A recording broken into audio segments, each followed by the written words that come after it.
Let's see if the microphone is, everybody's hearing okay? How wonderful. It's a beautiful place God has brought us. And He brought us for this special period of time, and we're just so grateful for each of you that are here and all the work that has gone into this place to make this possible. Thank you to each of you and for sharing in this wonderful time. It's nice to be back in Mindanao again, in the Philippines. It's been a few years. I didn't expect to be able to be here with Tita Becky, but God worked it out. It wasn't in my plans, but it was in God's plans. And we've been on the road for some time now. I was in Brazil preparing an aircraft inspection to be able to fly it back to the U.S. Then I went to Peru and I was translating for a visiting church administrator for 2 weeks. And then we were in Colombia doing a GMI retreat, and from Colombia straight to the U.S. and on to the Philippines. And we won't get back till January, so it's about 3 months solid travel. And it's been a while since we've done that, a couple years since we've been on the road. We used to do it all the time, but the pandemic came along and slowed it down, and we were grateful for a little rest after nearly 10 years of solid travel between 30 and 50 countries a year. And so we're glad to slow down a little bit, especially at our age, our interests. We need to keep busy and active physically, not just traveling, but working in the garden. I put in solar systems. I put in water systems. I drag, a couple of us drag 30 meters of hose up the mountain, working like a mule. I rest well at nighttime. I sleep well, and I feel good.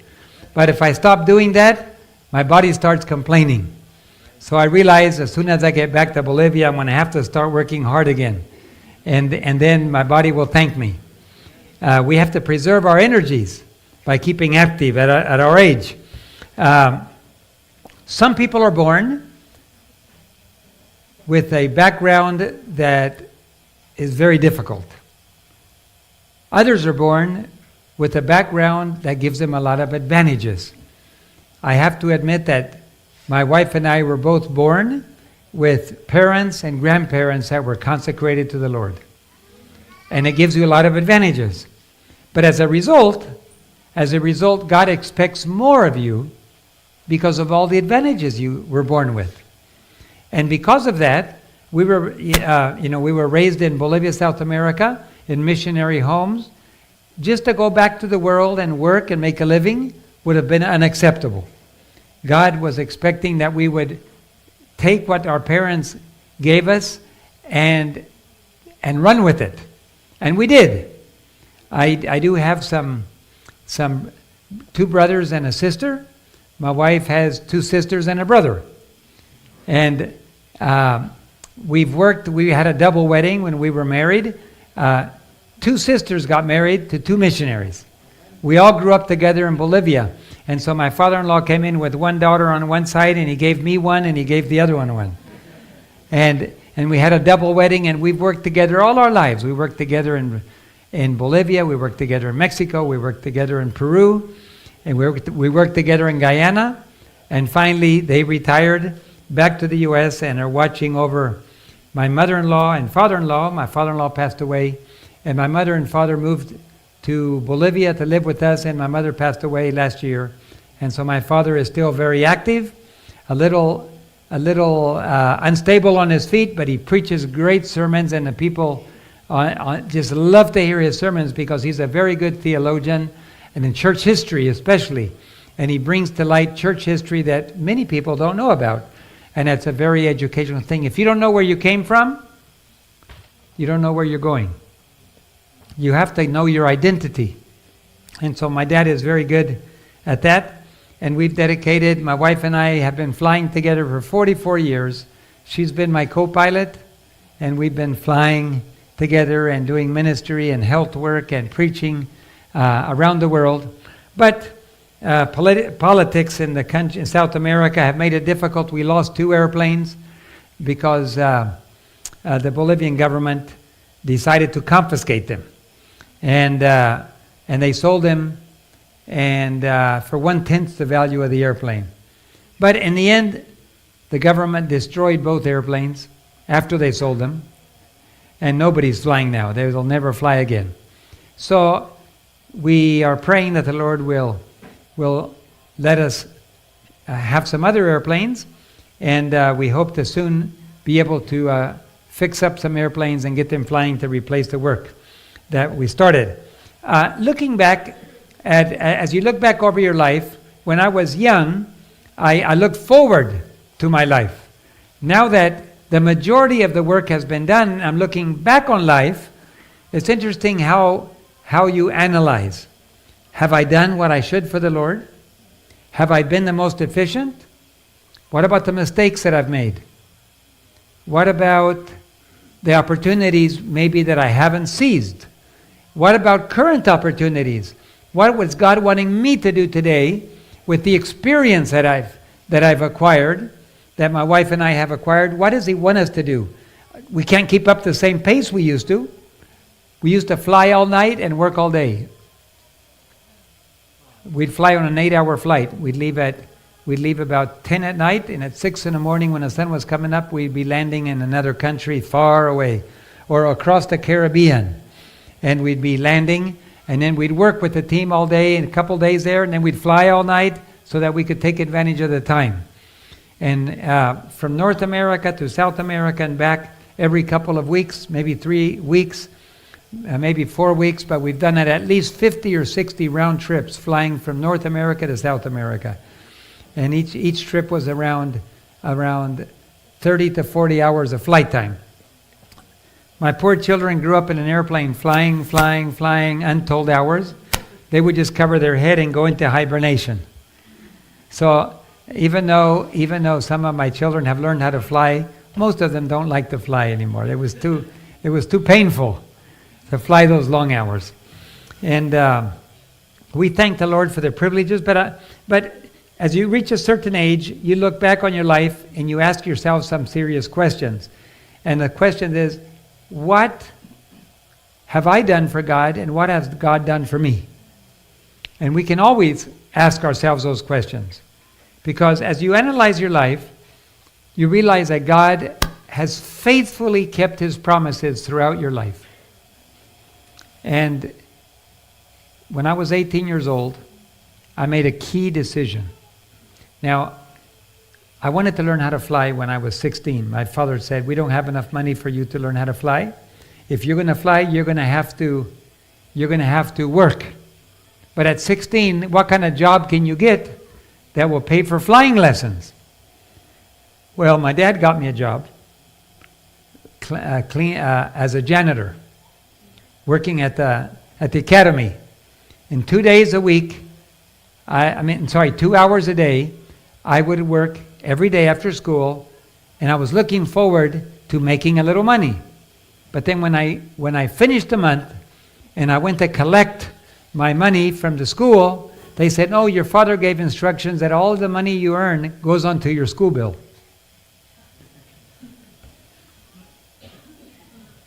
I'll never learn how to fly like that. But I worked all year and the next year. And one day while I was at lunch, I heard two guys talking, and they said, "Have you heard? They're offering a job at the laundry, at the college laundry. They're offering a job. And so after school, I'm going to go apply." I didn't wait till after school. I left right during lunch, and I got the job. And when they went to apply after school, they said the job is filled. They got there too late. You can't wait sometimes. Every second counts. Well, I stayed in that job for 5 years. And it was a dirty job. They would bring in all the dirty linen from nursing homes, from hospitals, from hotels. And you had to put the towels here, the small towels there, the sheets here, and all that. You know, sometimes things came out of the sheets. From a nursing home especially. You can imagine what I'm talking about, right? And it would just roll everywhere you went. Sometimes they landed on top of you. But we kept working, and I made more than I did at the academy. And I still worked at the academy, but I would still work at the laundry after that. So I was working 2 jobs. And then one day I discovered that there was one job that paid 4 times more than a job that I was working. I said, what is that job? Washing clothes. You have 4 big machines like this, and you have to put in all the dirty clothes, put in the soap, start the clock, go to the next machine, pull out the clean clothes, put in the dirty clothes, start the machine, pull out and you do that and you never stop. It's constant. As soon as you get done with the 4th machine, the 1st machine is already finished.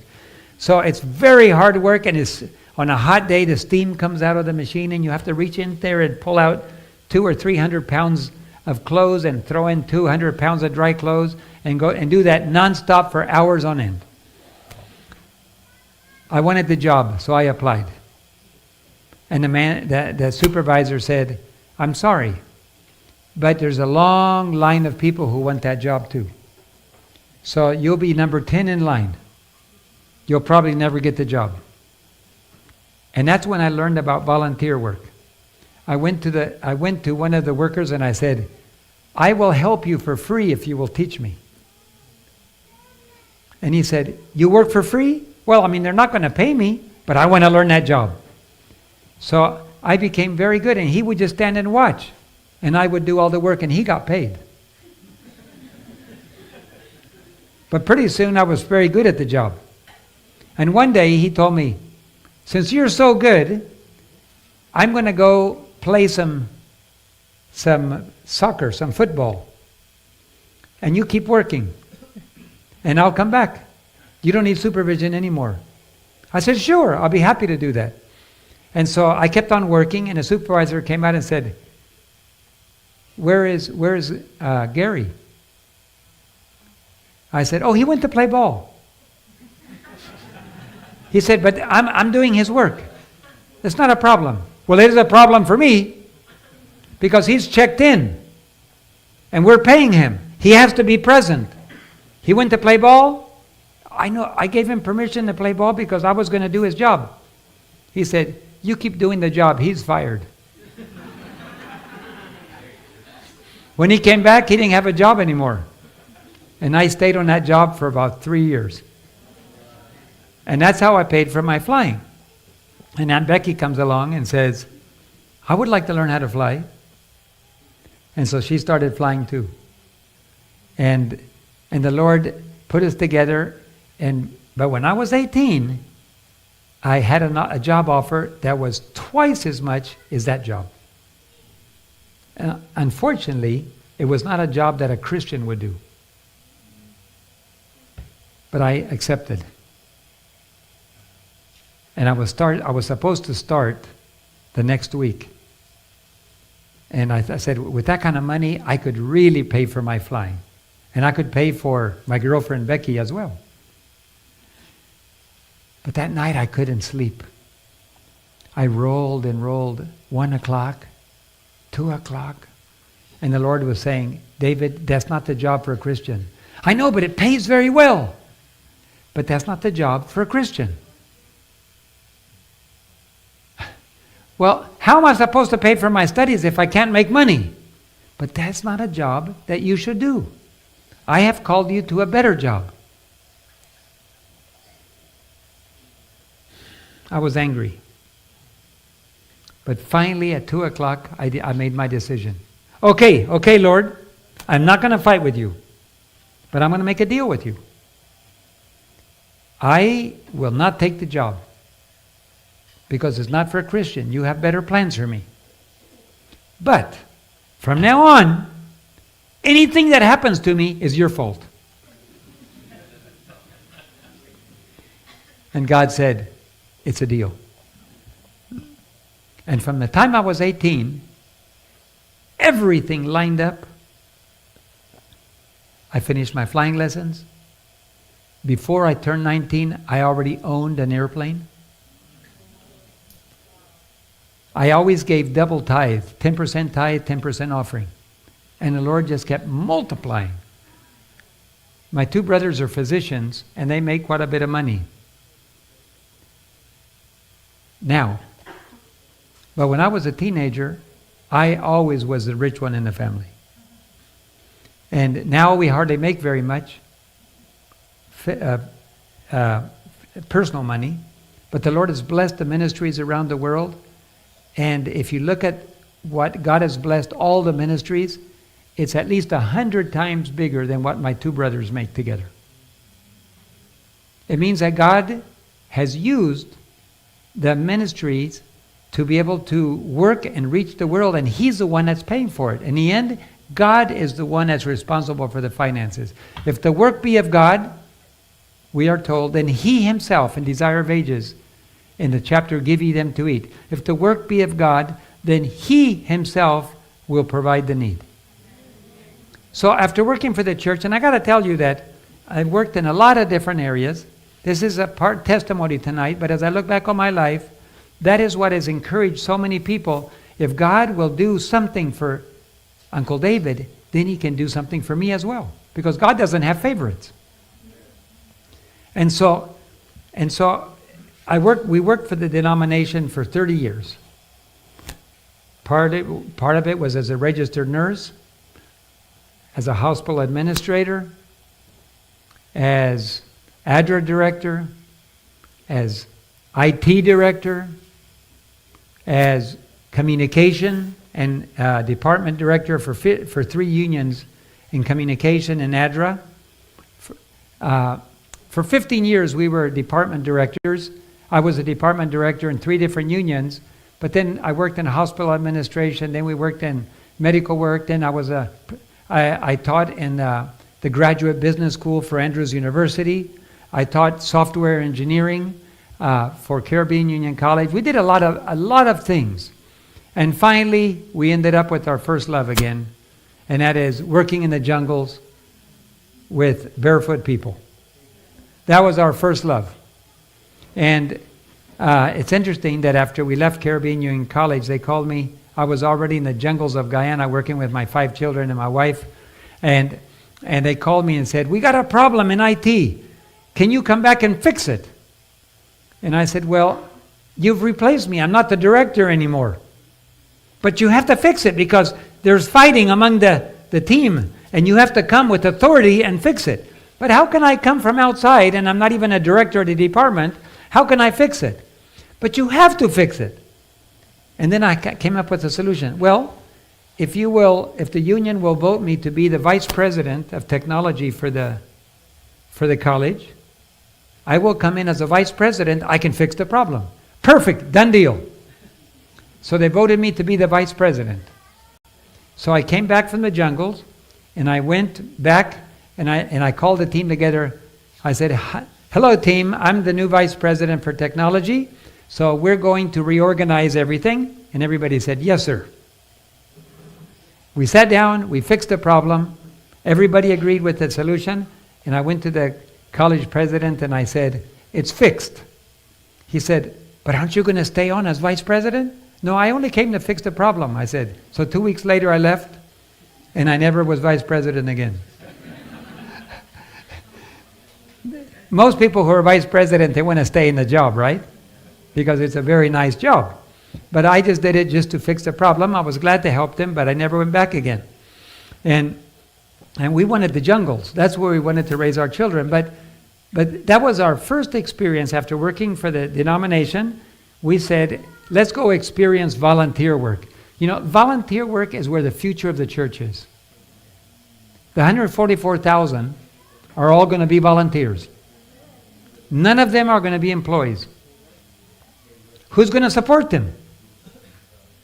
God. In Matthew 10, verses 5 to 10, we can get an idea of what our mission is. And I'm going to be focusing, like it was mentioned in the introduction, I am absolutely convinced that Jesus' coming is imminent. It's even at the doors. We are the last generation. It is my conviction that unless we die through an accident or an illness or something like that, all of us will be alive when Jesus comes. Because it's not going to be very much longer. Events are rapidly accelerating to a final crisis. The world is ready. The Sunday law is ready. Everything is in place. Satan has been ready for a while, and his people are all organized, waiting for the opportunity. But the angels are holding the winds. What does Revelation tell us? The winds are being held until when?